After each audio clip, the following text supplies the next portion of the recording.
Hi viewers, welcome to Bhaskar's area. ఈ రోజు ఉన్నటువంటి ముఖ్యమైన విద్య మరియు ఉద్యోగ సంబంధిత సమాచారంలోకి వెళ్తే ఏపీ మెగా డిఎస్సి 2025 ద్వారా ఎంపికైనటువంటి అభ్యర్థులకు మరి వారి యొక్క వివరాలను ఎంటర్ చేయడానికి ప్రభుత్వం మరి అవకాశం కల్పించింది.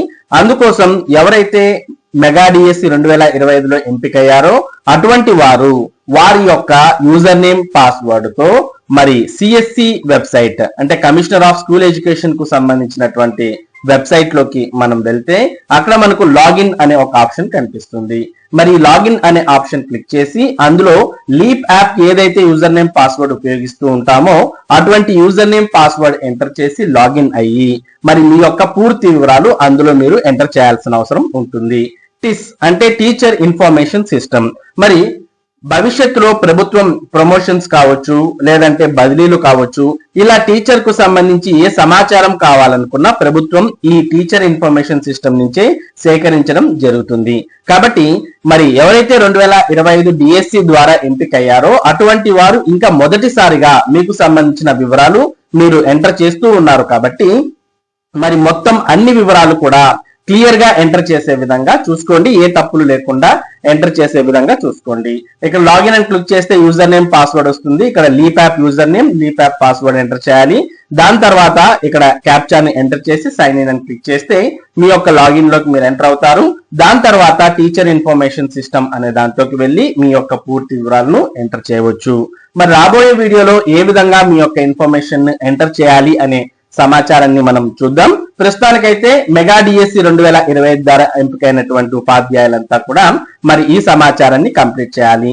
దీనికి సంబంధించిన సమాచారాన్ని కూడా మనం ఇక్కడ చూస్తూ ఉన్నాం. డిఎస్సి 2025 వారి టిఐఎస్ టీచర్ ఇన్ఫర్మేషన్ సిస్టమ్ కూడా ఎనేబుల్ చేయడం జరిగినది. అందరూ కొత్తగా చేరిన వారు వారి యొక్క ఫేషియల్ అటెండెన్స్ నందు ఉపయోగించిన యూజర్ నేమ్ మరియు పాస్వర్డ్ ద్వారా సిఎస్సి వెబ్సైట్ నందు లాగిన్ అయ్యి వారి యొక్క వివరాలు అన్ని సరి చూసుకొని అందులో కొన్ని విషయములు ఇంకను నింపి తదుపరి డిడిఓ గారు అతని యొక్క వివరాలు సరిచూసుకొని వెంటనే కన్ఫర్మ్ చేయవలను. అందరూ మాడ్యూల్ 6 మొత్తం 6 మాడ్యూల్స్ కంప్లీట్ చేసి తదుపరి ఓటీపీ ద్వారా కన్ఫర్మ్ చేయాలి అంటూ ఇక్కడ రావడం జరిగింది. కాబట్టి సిఎస్సి వెబ్సైట్ లో లాగిన్ అయ్యి టీచర్ ఇన్ఫర్మేషన్ సిస్టమ్ అనే దాంట్లోకి వెళ్ళి అందులో ఉన్నటువంటి మొత్తం 6 మాడ్యూల్స్ అంటే అన్ని కూడా మీ యొక్క వివరాలన్నీ కూడా అందులో ఉంటాయి. మరి మొత్తం 6 స్క్రీన్స్ ఉంటాయి, 6 ట్యాబ్స్. ఆ 6 ట్యాబ్స్ క్లిక్ చేసి మొత్తం మీ వివరాలన్నీ కూడా అందులో మీరు ఎంటర్ చేయాలి. ఎంటర్ చేసి ఫస్ట్ మీరు ఓపెన్ చేసిన తర్వాత మీ వివరాలు ఎంటర్ చేసి సేవ్ అండ్ నెక్స్ట్ అని వెళ్ళాలి. తర్వాత రెండో దాంట్లో మీ వివరాలు ఎంటర్ చేసి సేవ్ అండ్ నెక్స్ట్ అని వెళ్ళాలి. ఈ విధంగా మొత్తం 6 మాడ్యూల్స్ అంటే 6 స్క్రీన్స్ అయిపోయిన తర్వాత ఫైనల్ స్క్రీన్ కి వచ్చిన తర్వాత అక్కడ మీకు ప్రివ్యూ అనే ఆప్షన్ కనిపిస్తుంది. ఆ ప్రివ్యూ అనే ఆప్షన్ ని క్లిక్ చేయగానే మీ వివరాలన్నీ చూపిస్తాయి. మరి మీ వివరాలను 1కి 2 సార్లు చెక్ చేసుకున్న తర్వాత మీరు అక్కడ ఫైనల్ సబ్మిట్ అనే ఆప్షన్ ని క్లిక్ చేయగానే మీ యొక్క రిజిస్టర్డ్ మొబైల్ కు ఓటీపీ రావడం జరుగుతుంది. మరి ఆ ఓటీపీని మీరు ఎంటర్ చేయాలి. ఎప్పుడైతే మీరు ఓటీపీ అనేది ఎంటర్ చేస్తారో అప్పుడు మీ యొక్క డేటా మొత్తం సర్వర్ కు సబ్మిట్ అవ్వడం జరుగుతుంది. ఇక భవిష్యత్తులో ట్రాన్స్ఫర్స్ కావచ్చు, లేదా ప్రమోషన్స్ కావచ్చు, లేదా ఉపాధ్యాయుల డేటా తీసుకోవడం కావచ్చు, వీటన్నిటిని కూడా టిస్ ఆధారంగానే తీసుకోవడం జరుగుతుంది. కాబట్టి ఇంకా మొదటిసారిగా డిఎస్సి 2025 అభ్యర్థులు ఎంపిక చేస్తున్నారు కాబట్టి జాగ్రత్త వహించి మీ యొక్క డేటానంతా కూడా క్లియర్ కట్ గా ఎంటర్ చేసే విధంగా చూసుకోండి. కాబట్టి ఇది మెగా డిఎస్సి 2025 అభ్యర్థులకు చాలా ముఖ్యమైనటువంటి సమాచారం. ఇక మరోపక్క ఆంధ్రప్రదేశ్ రాష్ట్రంలో ఎవరైతే ప్రస్తుతం కాంట్రాక్ట్ విధానంలో పనిచేస్తున్నారో అటువంటి వారిని రెగ్యులరైజేషన్ చేయడానికి ఆంధ్రప్రదేశ్ ప్రభుత్వం మొత్తం ఆంధ్రప్రదేశ్ రాష్ట్ర వ్యాప్తంగా ఎంతమంది కాంట్రాక్ట్ ఉద్యోగులు ఉన్నారు అనే సమాచారాన్ని సేకరిస్తోంది. దానికి సంబంధించిన సమాచారాన్ని కూడా మనం ఇక్కడ చూస్తూ ఉన్నాం. Contract lecturers JAC AP register number 328/2024 flash flash flash contract ఉద్యోగుల రెగ్యులరైజేషన్ కోసం వివరాలు కోరిన ఆర్థిక శాఖ. ప్రభుత్వ శాఖలలో రెగ్యులరైజేషన్ కాబడని కాంట్రాక్ట్ ఉద్యోగుల వివరాలను తెలపాలని శాఖాధిపతులకు యుఓ నోటు జారీ చేసిన ఆర్థిక శాఖ. మనందరికీ తెలుసు, గతంలో మరి ఎవరైతే కొన్ని డిపార్ట్మెంట్స్ లో కాంట్రాక్ట్ విధానంలో పనిచేస్తున్నటువంటి ఉద్యోగులు ఉన్నారో అటువంటి వారు కొన్ని డిపార్ట్మెంట్స్ లో మరి రెగ్యులర్ అయిన విషయం మనందరికి కూడా తెలిసిందే.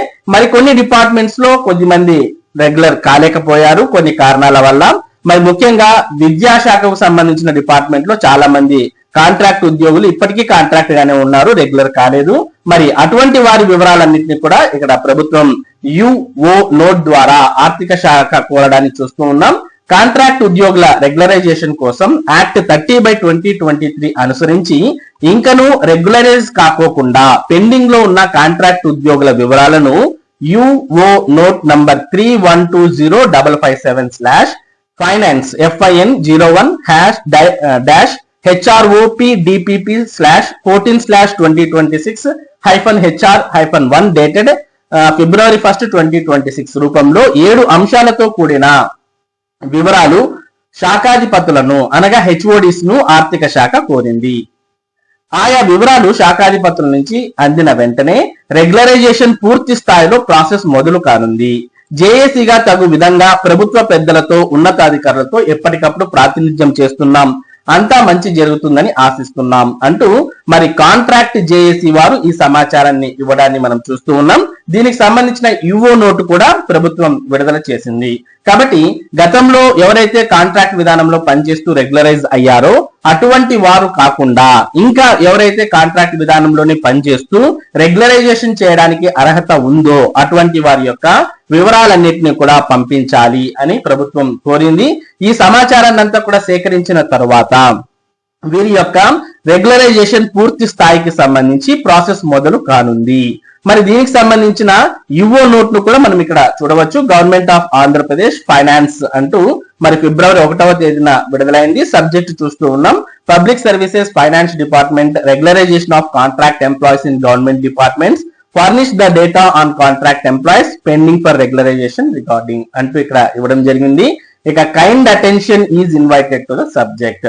The government enacted the Andhra Pradesh Regularization of Services of Contract Employees Act 30 of 2023 to regularize the persons appointed on contract basis in the government departments, and accordingly orders have been issued. Wide GOMS number 114 Finance Departments dated October 21, 2023 for regularization of services of the contract persons working in government departments, duly stipulating the certain conditions. In this regard, the departments mentioned below are requested to furnish the details of contract employees in the proforma enclosed to this UO note immediately to take necessary action in the matter. అంటూ Gautam Allada joint secretary to government అంటూ మరి దీన్ని ఈ యుఓ note జారీ చేయడం జరిగింది ప్రభుత్వం. మరి అన్ని డిపార్ట్మెంట్స్ కు ఈ యుఓ నోట్ ను పంపించడం జరిగింది. మరి ఈ డిపార్ట్మెంట్స్ లో మనం చూస్తున్నాం higher education department, HW and FW department, అలాగే school education department, skill development department, ఇలా మనకు అన్ని డిపార్ట్మెంట్స్ కు collegiate education, employment and training department, intermediate education, secondary health, అలాగే మరి ఇక్కడ ఇవన్నీ డిపార్ట్మెంట్స్ ను చూస్తూ ఉన్నాం. కాబట్టి మరి ఈ డిపార్ట్మెంట్స్ వారందరికి కూడా సమాచారం వెళ్ళింది. వారి నుంచి ఖాళీల వివరాలు సేకరించి దీని మీద ముందుకు వెళ్లే అవకాశం ఉంది. ఇది నిజంగా కాంట్రాక్ట్ ఉద్యోగులకు ఒకవేళ వారి కాంట్రాక్ట్ విధానం నుంచి రెగ్యులరైజేషన్ చేస్తే ఇది నిజంగా వారికి ఎంతో శుభవార్త అని మనం చెప్పవచ్చు. మరి ఇవి ఈ రోజు ఉన్నటువంటి చాలా ముఖ్యమైన విషయాలు. మరి ఇటువంటి ముఖ్యమైన సమాచారాన్ని భాస్కర్ సేరియా మీకు అందిస్తూ ఉంటుంది. మరి ఈ సమాచారం మీరు మిస్ కాకుండా ఉండడానికి మన భాస్కర్ సేరియా యూట్యూబ్ ఛానల్ కు సబ్స్క్రైబ్ అవ్వండి. అలాగే ఈ వీడియోని లైక్ చేసి షేర్ చేయండి. Thank you for watching this video.